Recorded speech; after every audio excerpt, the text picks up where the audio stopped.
advertido estás. There's something many long-haul drivers would rather not talk about when they're at a bus station or roadside stop drinking coffee in the middle of the night. It's not that they want to keep the good stories to themselves. It's that they know that once someone starts talking about what they saw out on an empty highway, there's always another driver who says something like, "That same thing happened to me." Long routes have something strange about them, especially when you have to drive through the night. The fog gets thicker, the sounds change, and the lights that appear in the distance sometimes don't behave the way they should. Old school drivers say exhaustion can make you see things that aren't really there. But they also say something else. That there are moments when everyone sees exactly the same thing. Tonight, I'm going to tell you 3 stories that circulate among interprovincial bus drivers, truckers, and long route drivers in Peru. Stories from places where the road turns dangerous, where the fog covers everything, and where some swear they've seen things they still can't explain.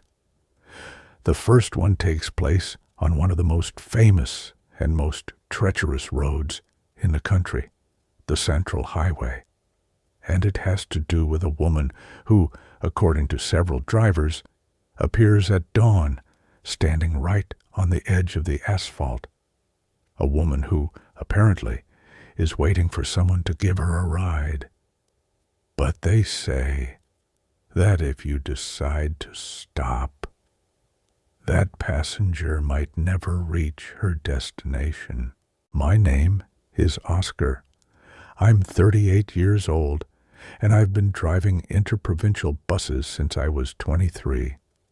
The first time I sat behind the wheel of a bus, I felt a mix of excitement and fear. Driving something that big on the highway is nothing like driving a regular car. With time, you get used to it. You learn to recognize the sound of the engine, to read the curves before you actually see them, to know when the road is slick, even if it's not raining. But there's one thing you never really get used to: highways in the middle of the night, especially on the Central Highway. I've driven the Lima-Huancayo route so many times I could probably recognize long stretches of it half asleep. I know where the tightest curves are, where the road narrows, where the drop on the side of the bus turns into a real abyss. And I also know the spots where drivers say they've seen strange things. For years, I kept hearing stories about the lady in white, a woman who appears on certain bends when the fog is thick. Some say they see her with her thumb out, asking for a ride. Others say she just stands there, staring at the road. And there are those who swear that if you pick her up, she disappears before you reach the next stop. I always thought they were just road stories, something to help the night go by faster, until the day it was my turn to see her. It was a cold Thursday. We had left Lima at dusk. The bus was full. Families, students, merchants with huge bags, women wrapped in thick blankets. I was driving on the lower deck. Next to me was my co-driver, a friend everyone calls El Chato. He's not short at all, but you know how nicknames are. They just stick. The first kilometers are always the same. Heavy traffic, horns, lights everywhere. But once you start climbing past Chosica, things change. The road gets darker, narrower, and the curves come one after another. That night, the fog was brutal, the kind that looks like smoke floating over the asphalt. The bus headlights barely lit a few meters ahead. I had to slow down. On the highway, You learn it's better to arrive late than not arrive at all. El Chato was fighting to stay awake. "Hey, hang in there a bit more," I told him. "Once we get past these curves, you can sleep." Yeah, I'm awake," he answered. But a moment later, he was already nodding off. The road was almost empty. All you could hear was the engine and the rhythm of the wipers. We passed several spots with crosses by the side of the road. They always make me uncomfortable. Each cross marks the place where someone left this world. And when you're driving at dawn, in the fog, it feels like those crosses stare at you as you go by. It must have been around 1 a.m. when I saw her. Something appeared ahead on a short, straight stretch. At first, I thought it was a bag, a post, anything. But as we got closer, I realized it was a person, a woman. She was standing at the edge of a road on the mountainside. Light-colored dress, white or cream, long hair over her shoulders. Completely still, like she was nailed to the ground. I tapped the horn softly. The woman turned her head toward the bus. That's when I felt something strange. I couldn't see her face clearly. It wasn't the distance. It was like the fog around her head was thicker than anywhere else on the road, like it was covering her. El Chato woke up at the sound. "What's going on?" "There's a woman there," I told him. When we passed right next to her, the bus lights hit her for a second. I saw that the bottom of her dress was dirty, stained, like she'd been walking through mud. We left her behind. El Chato checked the side mirror. "Hey, should we stop?" "There's no stop here," I answered. "But she's alone. This is all tight curves." We stayed quiet for a few seconds, and the thought that always crosses a driver's mind hit me.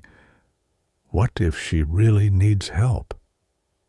I drove a bit farther until I found a small space where trucks sometimes pull over. I put on the hazard lights, opened the door, and stuck my head out the window. "Miss," I shouted, "if you're going to Huancayo, get on." Nothing. Just fog. El Chato got out with the flashlight. He walked a few meters back, pointing the light around. I stayed there listening to the engine and the bus breathing while the passengers kept sleeping. After a while, he came back, but his face was different. "There's nobody there," he said. "What do you mean, nobody?" "Nothing, man. No footprints, no steps, no shadow. Like no one was ever there." A chill ran through me, but we couldn't just stay parked on a curve. I started driving again, now wide awake. El Chato kept checking the side mirror, as if he expected to see her walking behind the bus. I tried to focus on the road, but the atmosphere felt different. When you've spent years on the highway, you notice these things. It wasn't the engine. It wasn't the rain. It was that feeling that something is out of place. We kept going through the bends, surrounded by fog. The silence in the cabin was getting heavy. Until, a few kilometers later, the fog opened up a bit on a curve. And we saw her again, the same woman, the same dress, the same long hair, standing at the edge of the road as if she had never moved at all. But we were far from the first spot. El Chato leaned forward. "You've got to be kidding," he whispered. I gripped the wheel. "It's the same one," he said. "It has to be the same one." We hadn't passed any turnoff, any entrance, nothing. There was no way it was someone else. This time, it didn't even cross my mind to brake. I drove straight past her. The bus lights washed over her for a second, and I noticed something that froze my blood. The dress looked darker, clinging to her body like it was soaked. El Chato muttered, "Don't you dare stop." "Not a chance," I told him. We left her behind. For several minutes, no one said a word. Then a sharp thud hit the roof of the bus, like someone had thrown a rock from above. We both looked up. "Did you hear that?" I asked. "Yeah." "A branch?" "What branch?" "There aren't any trees here." I kept driving, but every muscle in my body was tense. Every shadow in the fog looked like it was moving. Every curve made me think she was going to appear again. We never saw her again. At least, not outside. When we reached a familiar stop, the one where we always have coffee and check the bus, I pulled in like I always do. I turned off the engine. That silence after you shut down a big bus always feels strange, like something has been left hanging in the air. El Chato was already getting off when I glanced at the mirror that shows the upper deck aisle. And there she was, at the very back, next to the last row. A figure was standing in the middle of the aisle, perfectly still.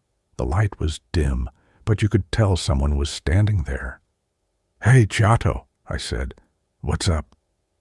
"Go upstairs for a second. See if someone needs anything." I watched him climb the stairs. I heard him talking to a few passengers, asking if everything was okay.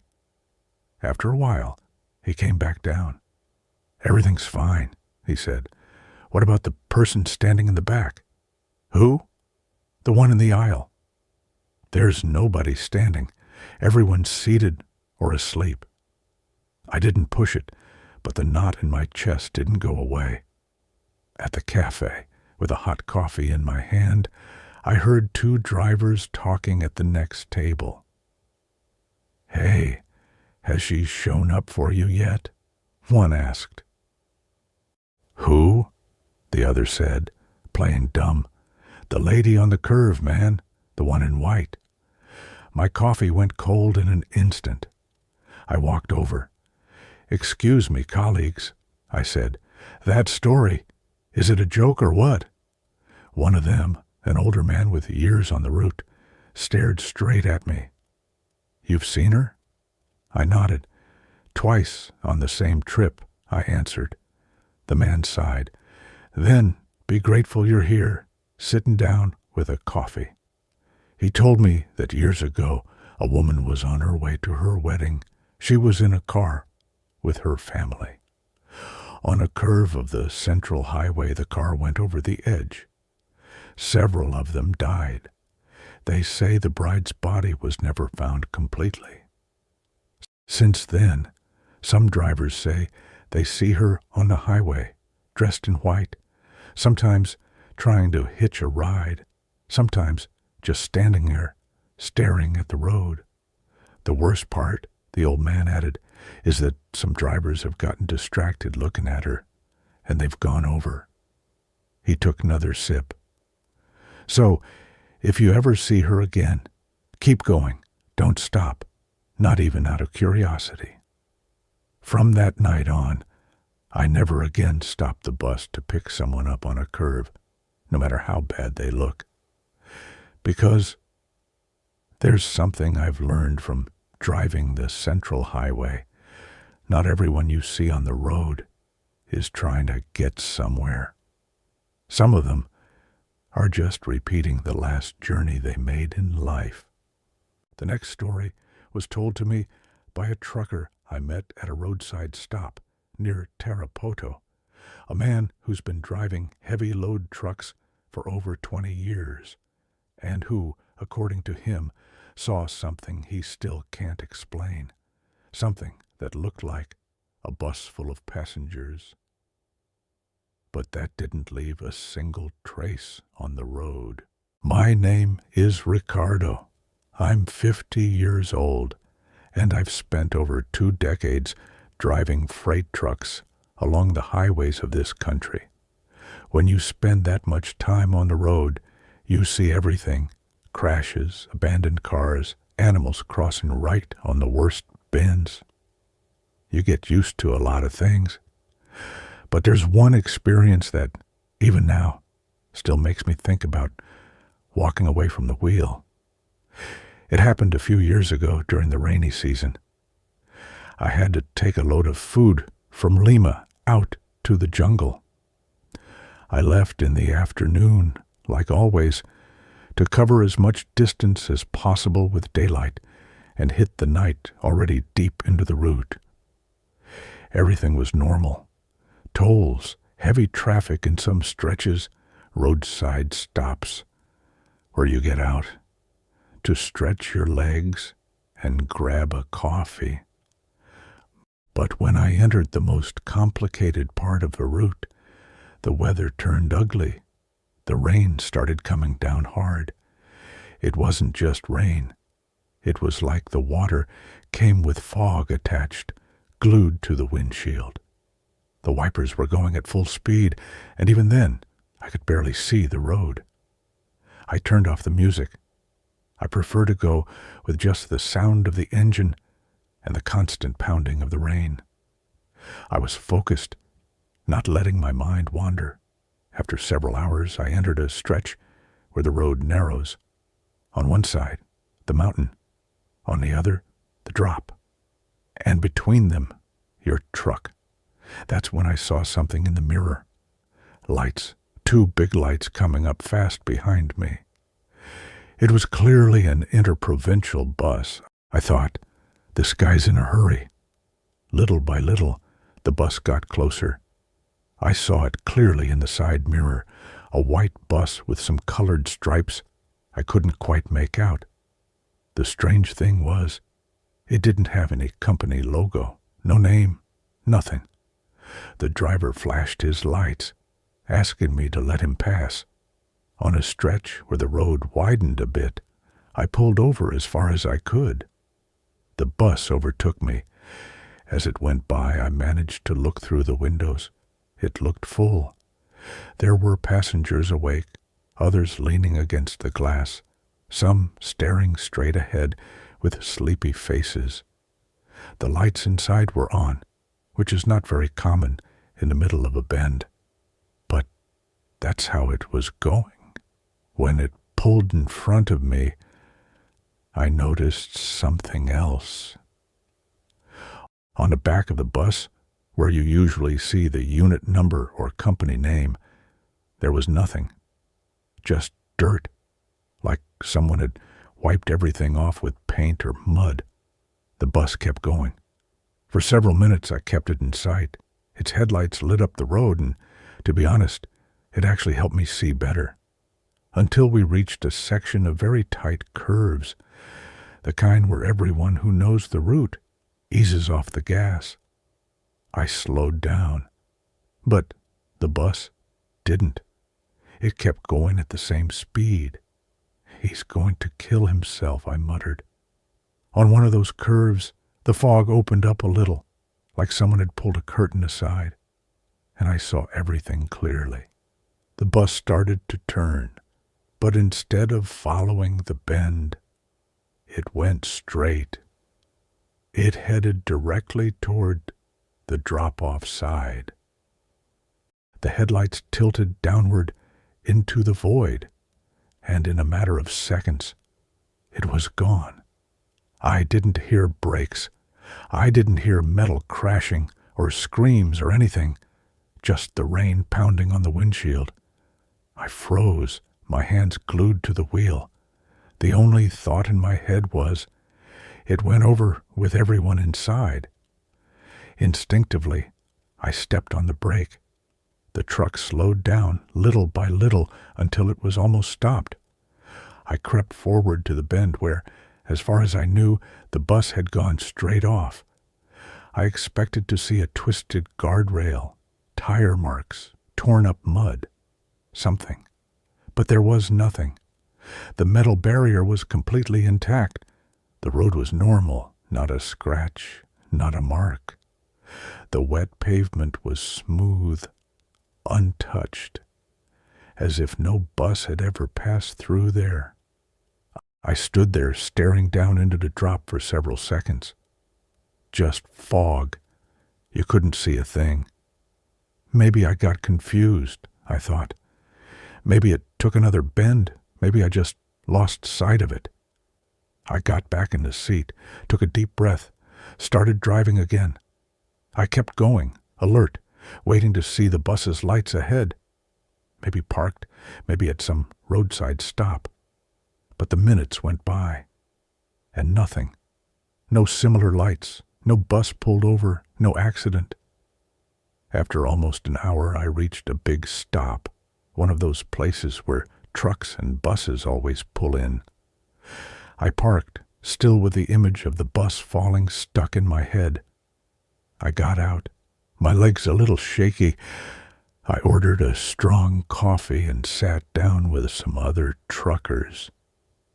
In the end, I couldn't hold it in, and I said it.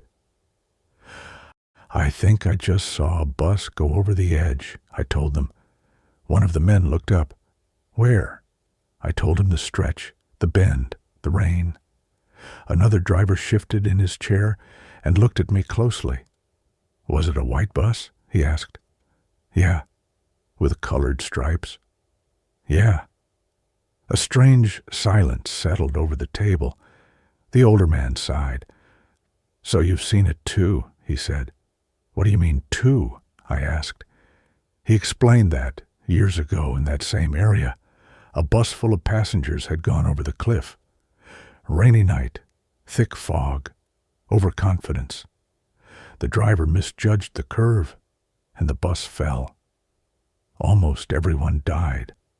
The crash was so bad, he said, that people talked about nothing else for weeks. But the strangest part came later. Over the years, several drivers started telling stories just like mine. A white bus, no logo, with colored stripes that appears behind them, overtakes them, gets well ahead. And then, when it reaches that same curve where the crash happened, it goes straight toward the void and disappears. "Some see it in the mirror," the trucker said. "Others, like you, see it go by right next to them." He took a sip of coffee. "But they all agree on one thing. When they get to the curve, the guardrail is perfectly fine. There's nothing there." I felt a chill at the back of my neck, because that was exactly what had happened to me. "They say that bus is stuck repeating its last trip," he added, "that it's trapped in that night." I stared into my cup, turning it slowly in my hands. Since that night, every time I see headlights coming up fast in a mirror on that route, a strange uneasiness hits me. I let the vehicle pass, of course, but I watch it closely, very closely. And to be honest with you, if I ever again see a white bus with no logo, with its interior lights on in the middle of a curve, I'm going to slow down even more, hug the right side, and pray in silence. Because I don't ever want to see a bus full of people disappear again, as if it had never been there at all. The jungle has its own road stories, too. Out there, you don't just worry about fog and cliffs. There are also endless stretches with no towns, no gas stations, no signal. Kilometers and kilometers where, if something happens to you in the middle of the night, you can feel like the whole world has forgotten you exist. This last story was told to me by a minivan driver in Tarapoto. His name is Elmer, but everyone calls him Memo. He does short routes between jungle towns, carrying passengers, boxes, sacks, whatever there is. One night, while we were waiting for cargo in a yard, he started telling me about something that happened to him a few years ago. "Look, brother," he said, "I've seen strange things on the road, but what's marked me the most was a town that appeared where there shouldn't have been anything. It was rainy season. Memo was taking 5 passengers from a small settlement to the city. The trip normally doesn't take that long, but that night a small landslide blocked the way. They had to wait for a machine to clear the rocks and mud. By the time the road was open again, it was already past 1 in the morning.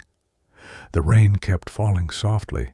Fog was sliding down from the hills. The trees formed a dark tunnel on both sides of the road. The passengers were quiet. 2 were asleep. One stared at his phone. Another looked out the window as if there were anything to see in all that darkness. At some point, the rain stopped. But the fog got even thicker. It was weird, Memo told me. All of a sudden, everything went silent. No crickets, no frogs, none of the usual jungle noise, just the minivan's engine. After a few minutes, he saw something ahead. Lights. Lots of little lights, like street lamps and houses. Memo frowned. "I know that route well," he said, "and there's no town there." But the lights were right in front of him. As he got closer, they came into focus. Wooden houses along the road, a small makeshift gas station, a little roadside diner open with warm yellow light, a dog lying by a door. There were even people. A man sitting on a bench, smoking. A woman sweeping the front of a house, even though the ground looked clean. A couple of kids running near a corner. Everything looked completely normal. One of the passengers woke up and saw the lights. "Driver, are we going to stop?" he asked. "I'm hungry." Memo hesitated. He knew that, as far as he remembered, there was nothing out there. But he'd also been driving for hours. He was tired, and it wouldn't hurt to check the minivan.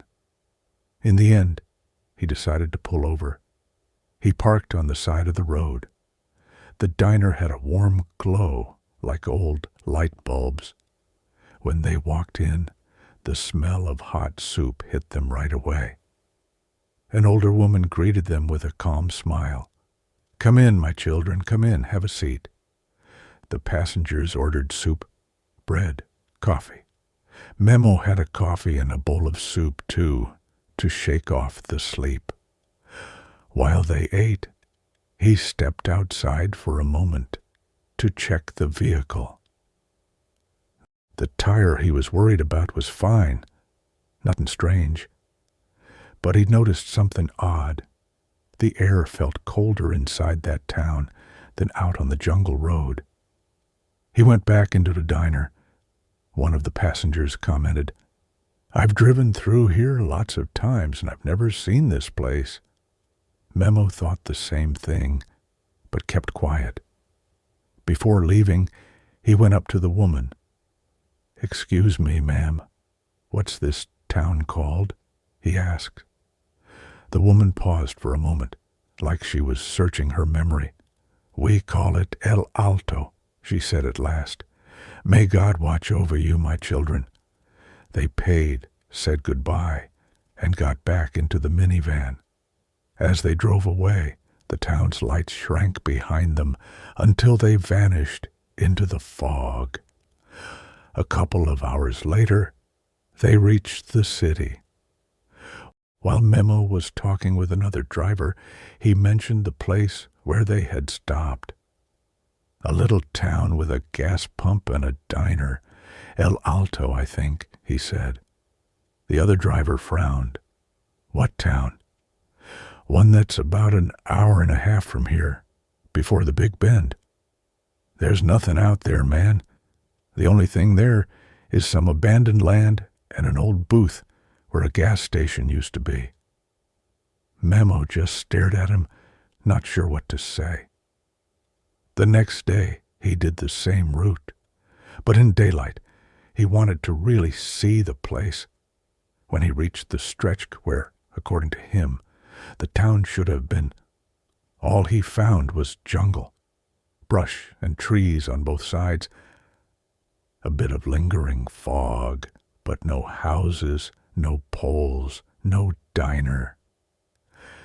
The only different thing was a half-collapsed wooden shack with a rusty roof and an old sign where you could barely make out one faded word: gas. He pulled over, got out of the minivan. The place felt heavy, like the air was harder to breathe. Near the shack, he found a small cross made of 2 sticks and a bit of tape. Around it, the remains of melted candles. No one was there. Later on, after asking some older drivers, he found out the truth. Years earlier, there really had been a tiny settlement there. It had a gas pump and a little diner where travelers stopped to eat something hot in the early hours. But a swollen river and a landslide hit at the same time and wiped out almost the entire town in a single night. Several people died, including the diner's owner, a woman known for offering coffee to drivers passing through. Since then, one of those old drivers told him, some people swear that when the fog drops and the night gets too quiet, that town shows up again, the lights, the houses, the open diner, and the same woman serving soup and coffee. Those who stop there say they make it safely to their destination, but when they come back during the day, the town is gone. Memo finished his story looking at me seriously. I don't know if it was a dream, exhaustion, whatever, he said, but I swear the coffee that night tasted way too real to be a dream. Roads keep their own stories. Stories of crashes, of trips that never made it, of places time swallowed whole. Maybe a lot of these things have an explanation. Maybe the fog, the fatigue, and the darkness played tricks on the minds of people who spend too many hours behind the wheel. But what's strange is that when drivers talk about this, many of them describe exactly the same thing: the same woman on the same bend, the same bus on the same highway, the same town in the middle of the jungle. So, the next time you travel in the dead of night on a long, lonely road, and you see something strange on the side of the way, it might be better to just keep going. Because, on some routes, there are travelers who are still making the last journey they took in life.